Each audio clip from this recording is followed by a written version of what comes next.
Assalamualaikum warahmatullahi wabarakatuh. Pemirsa, akhir-akhir ini sedang dihebohkan berita tentang perpanjangan STNK yang masih atas nama pemilik asal harus menyertakan KTP asli. Kemudian oleh gubernur, oleh KDM diberikan kelonggaran, tidak perlu dengan KTP asli pemilik pertama, tapi KTP yang menguasai saat ini. Memang betul pemirsa bahwa balik nama itu banyak kendaraan yang tidak dilakukan balik nama berhubung biaya, sehingga setelah terjadi jual beli masih menggunakan nama pada pembelian pertama, ya, pemilik pertama. Sehubungan dengan ini pemirsa, saya akan membagikan cerita pengalaman.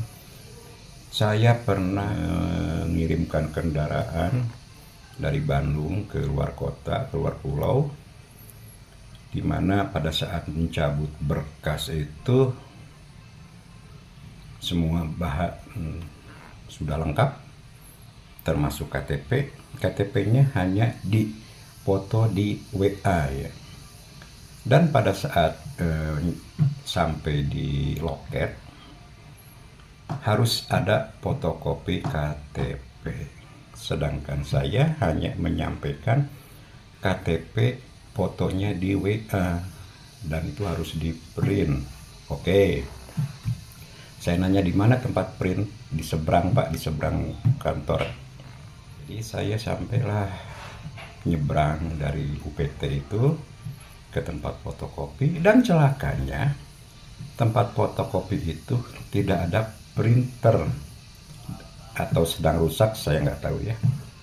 Sehingga saya balik lagi ke loket itu dan saya sampaikan bahwa tempat fotokopi itu sedang ada trouble masalah printnya. Saya nanya ke petugasnya tuh, apakah di kantor sebesar ini nggak ada printer? Saya numpang ngeprint. Dan dijawabnya oleh petugas itu bahwa memang ketentuannya harus ada. Oke. Dan saat itu juga saya sampai menelpon kepala badannya. Saya nanyakan apakah kebijakan ini betul. Kalau betul, saya mau numpang ngeprint. Masa di kantor sebesar ini nggak ada printer? Nah, saat itu juga tidak sampai 5 menit, 6 menit atau 7 menit, kepala UPT-nya langsung nyamperin saya. Kang Bo, mohon, mangga antosan aja di tempat.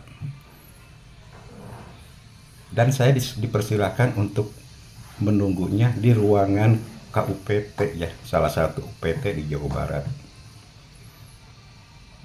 Saya nelpon bukan mencari privilege, ya, tapi saya lakukan ini sesuai dengan prosedur untuk mencabut berkas, mengirim kendaraan ke luar pulau. Tapi yang terjadi ya seperti ini.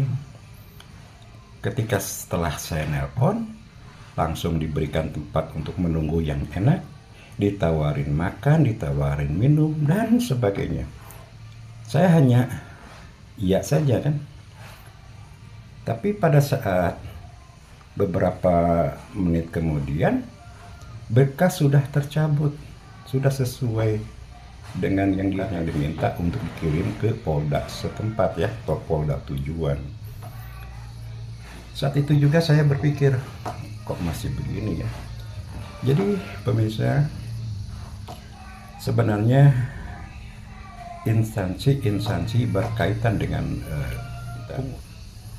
pungutan, artinya ada pembiayaan, ini memang sudah berpuluh-puluh tahun ke belakang itu terjadi pembiaran, ya.